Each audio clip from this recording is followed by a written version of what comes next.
Čaute, vítajte na luxusnej plavbe lode MSC Euribia, ktorá smeruje Dubaj, Abu Dhabi, Katar, Bahrajn a Sir Banias. To je taký ostrov. Tuto ideme na kajutku, je to celkom bludisko.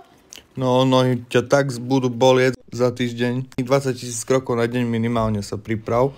Tu máme kartičky, ktorým sa dostaneme do izby a zároveň s nimi môžeme drinkovať celý deň, pretože máme v cene aj drinky. No v tejto kúpelke vám nevyschnú šaty ani plavky, že vôbec.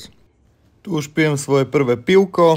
A my pomaličky ideme vyplávať z Dubaja a čin na zdravie a želáme si krásnu plavbu. Takže ešte raz čau Dubaj a ideme si ukázať, ako to vyzerá vo vnútri. Toto sa nachádza na 6. poschodí, kde je taká promenádka s každodennou inou produkciou. Vyzerá to ako také malé mestečko. Každé ráno naša láska nedala pokoj, takže sme museli chodiť behať, cvičiť, plávať, ale výhoda bola, že posuvka vyzerala po piči a mala aj saunu. Keď máte deti, tak tu majú naozaj spustu aktivít. Milión výriviek a bazénov na každom kroku. Každý večer máte nejaký dress code, tuto už ideme na večeru. A dobré ráno, zase nejaká aktivita, išli sme si zabehať okolo lode s krásnym výhľadom. Na 18. poschodí sa nachádzajú presne 3 bazény. No a tu už sa Oliver rozcvičuje do akvaparku. V akvaparku sa nachádzajú 3 tobogány a takáto stena horolezecká, alebo neviem, ako by som to nazval. Chodíte vlastne v podstate okolo lode pripnutý. Tu už večer ideme na koncert a do divadla.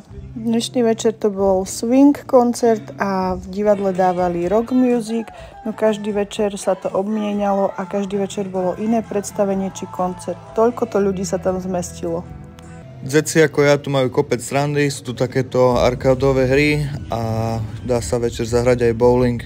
Každý večer je tu naozaj kopa zábavy, napríklad tento večer tu bola white party a samozrejme každý večer viete ísť aj do kasína. Tu sme sa obaja cítili ako doma, keďže Vrano a Michalovce sú meky ťukania. Nový deň, nová športová aktivita, išli sme si zacvičiť a následne na to do výrivky s krásnym výhľadom na Dubaj. Ďalší večer sme mali silent disco, poprvýkrát sme boli obaja na niečom takom. A nikto nič a pani vzadu, jak sa rozjebuje. Vyzerá, že ju to dosť baví teda. Každý deň sme kotvili v inom meste, ale mne osobne sa najviac páčil tento ostrov, keďže to tam vyzeralo ako v ráji. Toto bol len malý výcud z toho, čo sme zažili a určite vám to odporúčame. Čaute!